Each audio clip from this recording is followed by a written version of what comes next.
մեր գործընկերների հետ կապված այս միջադեպին անդրադարձեք ձեր տպավորությամբ արդյոք ճիշտ է լրագրողային նման կերպ դուրս անել ազգային ժողովից։ Այն դեպքում որ ունեին պատգամավորի անցատուկները։ Խոսքը վերաբերվում է ժողովուրդ օրաթերթի լրագրողներ Սոնային եւ Քնարին։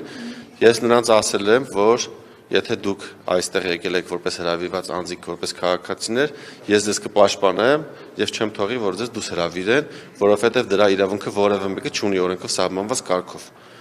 Առաջի փորձի ժամանակ երբ ՊՊՑ աշխատակիցները փորձեցին նրանց դուրս հրավիրել, ես ասացի, որ ներկայացրեք հիմքեր, այլապես նրանց դուրս հանելը անօրինական է եւ անհիմն է։ ՊՊՑ աշխատակիցները դուրս եկան, որը ժամանակ անց եւս մեկ անգամ ասացին դուրս եկեք եւ Քնարը եւ Սոնան դուրս եկան ուղղակի նիստի դահլիճից։ Եթե նրանք դուրս չգային եւ պահանջեին օրինական հիմքեր, վստահաբար նրանք կշարունակեն մնալ նիստի դահլիճում։ Պարոն Սարգսյան, դուք չտեսաք, բայց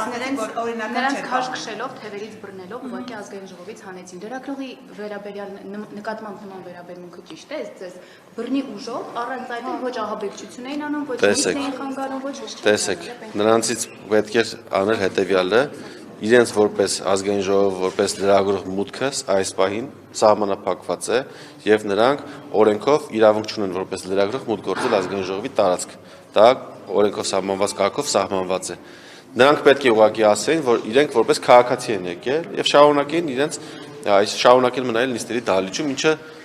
իմ համար անհասկանալի պատճառներով իրենք չարեցին, ու ստիպված դուրս եկան։ Այդ վերաբերմունքը ճիշտ էր, որ գալիս էր դրան արանքից այսպես Անդրանիկ Քոչարյանին աչքով վերանում, որ այո հանեք, ես ասում եմ։ Ես չեմ դերապետում նման բան տեղեկացրել։